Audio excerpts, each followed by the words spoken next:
मलिकपुर नामक गांव में दो लकड़हारे रहा करते थे। उनमें से एक का नाम रामू था और दूसरे का नाम मदन लाल था। रामू बहुत मेहनती था। वो हर सुबह जल्दी उठकर लकड़ियां काटने के लिए जंगल चले जाता था। वहीं मदन लाल बहुत आलसी था। वो दिन भर सोया रहता था। जब उसके काम में जाने का मन होता तभी वो काम में जाया करता था, नहीं तो वो दिन भर घर में सोया रहता था। अरे मदन, अभी तक तुम सोए हुए हो। चलो जल्दी लकड़ियाँ काटने, नहीं तो फिर शाम हो जाएगी और हम लोग लकड़ियाँ नहीं काट पाएंगे। अरे मदन, आज तुम ही लकड़ियाँ काटने चले जाओ। मुझे आज थोड़ा बुखार है, इसीलिए मैं आज लकड़ियाँ काटने नहीं जाऊंगा।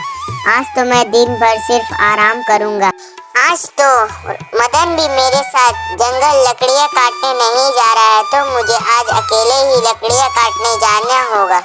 उस दिन रामू बहुत सारी लकड़ियां काट लेता है, क्योंकि उस दिन पेड़ बहुत उगे हुए थे और मदन के पास धारदार तलवार थी। इस वजह से मदन लाल बहुत ज्यादा लकड़ियां काट लेता है और रामू उन लकड़ियों को बाजार जाकर बहुत अच्छे दामों में बेच देता है, क्योंकि वो लकड़ियां चंदन की लकड़ियां होती है। इस वजह से उसका दाम भी बहुत ज्यादा मिलता है और रामू बहुत ज्यादा पैसे कमा लेता है। अरे आज तो लकड़ियाँ बहुत ज्यादा बिक गई है। मुझे तो लगा भी नहीं था कि ये लकड़ियाँ इतनी ज्यादा बिकेंगी और इतना मुनाफा होगा। तो अगले दिन मैं क्या करूँगा और जल्दी जाऊँगा और ज्यादा लकड़ियाँ काट कर लाऊंगा, जिससे लकड़ियाँ और ज्यादा बिक जाएंगी। रामू अपने घर में अकेला रहा करता था, इसी वजह से वो अकेले खाता और अकेले कमाया करता था।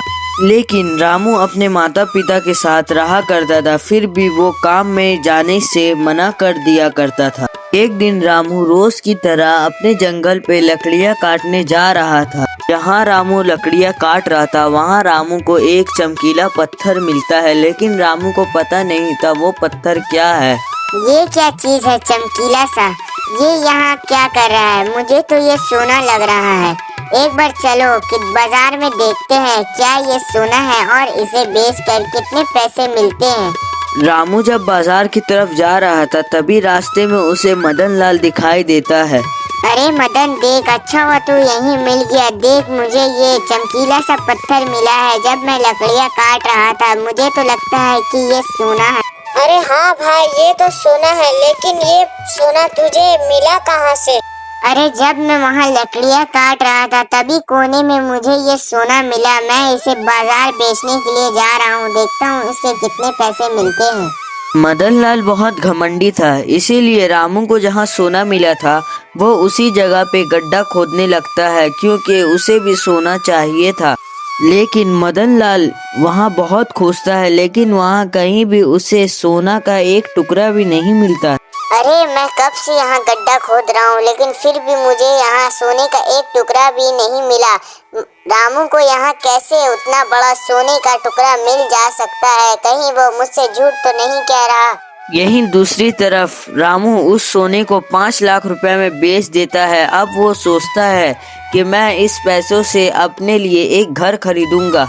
रामू वैसा ही करता है। वो उन 5 लाख रुपए से अपने लिए एक बहुत बड़ा घर खरीद लेता है और रामू शादी भी कर लेता है, जिससे वो खुशी खुशी अपने घर में रहने लगता है। बहुत समय पहले गांव में एक ढाबा हुआ करता था, लेकिन साफ सुथरा। सुबह का वक्त था। सारे कस्टमर ढाबे पर बैठकर चाय पराठा खा रहे थे। विनोद गल्ले में बैठा इधर उधर कस्टमरों को देख रहा था। रामू किचन में सब्जियां काट रहा था। वाह विनोद, क्या हाथ है तेरे! जो स्वाद इस चाय पराठे में है वो बड़े बड़े होटलों में कहाँ। ये सब आप लोगों के आशीर्वाद है डाकू साहब, वरना इन हाथों में उतनी ताकत कहाँ। ये चूल्हे की विरासत है जो दादा से पापा को और पापा से मुझे मिली है। स्वाद तो होगा ही। मालिक, विरासत के साथ साथ आपकी मेहनत भी है, वरना इतना स्वादिष्ट खाना कहाँ से बन पाता। तभी एक नौजवान लड़का कंधे में बैग लिए ढाबे के अंदर आता है। लड़के को देखकर सब वहाँ जितने भी लोग चाय पराठा खा रहे थे सब चुप हो जाते हैं। माँ, बापूजी, मैं शहर से आ गया। अरे तू शहर से आ गया और हमें बताया भी नहीं। क्या करूं बाबूजी, रास्ते में ट्रेन में किसी ने मेरा मोबाइल चोरी कर लिया। अच्छा छोड़, कोई बात नहीं। रामू जा इसके लिए एक गर्मा गर्म चाय पराठा लेकर आ। नहीं पापा, चाय पराठा नहीं, एक ब्लैक कॉफी ही बना दीजिए। यह सुनते ही पूरे ढाबा में मानो सन्नाटा ही छा जाता है। सारे लोग हैरान होकर एक दूसरे का मुंह देखने लगते हैं। ब्लैक कॉफी, ये क्या होता है मालिक? अरे वो शहर की कड़वी चाय, उसी को ये लोग ब्लैक कॉफी बोलते हैं। जा तू दूध की मीठी चाय ही बना कर लेकर आ। रात का वक्त था। ढाबा बंद होने के बाद सारे लोग खाना खा रहे थे। बेटा और रोटी दूं क्या? नहीं माँ, बस पेट भर गया है। क्या बात है, शहर जाकर तेरी खुराक इतनी कम कैसी हो गई? नहीं पापा, बस थोड़ी डाइटिंग चल रही है, इस वजह से खाना कम खा रहा हूँ। अच्छा सुन, अब तो तेरी पढ़ाई भी पूरी हो चुकी है, तो तू कल ही से मेरा हाथ बटाने लग। कल ही से तू ढाबे पे बैठ जा, क्योंकि मुझसे अकेले ढाबा संभाला नहीं जा रहा। नहीं पापा, मुझे इस ढाबे पे नहीं बैठना, क्योंकि मुझे शहर में एक कैफे खोलना है। क्योंकि अब जनरेशन बदल चुकी है, अब लोग चाय पराठे से ज्यादा पिज्जा बर्गर खाना पसंद करते हैं। इसीलिए मैं सोच रहा हूँ कि मैं शहर में एक अपना कैफे खोल दूँ। वो सब तो ठीक है, लेकिन कैफे खोलने के लिए बहुत सारे पैसे लगेंगे। वो पैसे तू कहाँ से लाएगा?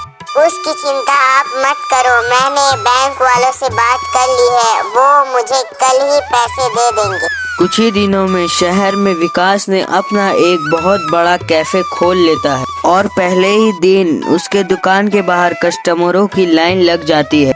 कुछ महीने बाद विकास वापस अपने गांव, अपने ढाबे के पास आ जाता है। पापा, मैंने कहा था ना, आजकल के जनरेशन बदल गई है, लोग चाय पराठे से ज्यादा पिज्जा बर्गर खाना पसंद करते हैं। देखो, मैंने 2 महीने के अंदर अपना 5 लाख का लोन भी चुका दिया और इस 2 महीने में मैंने 1 लाख रुपए भी कमा लिए।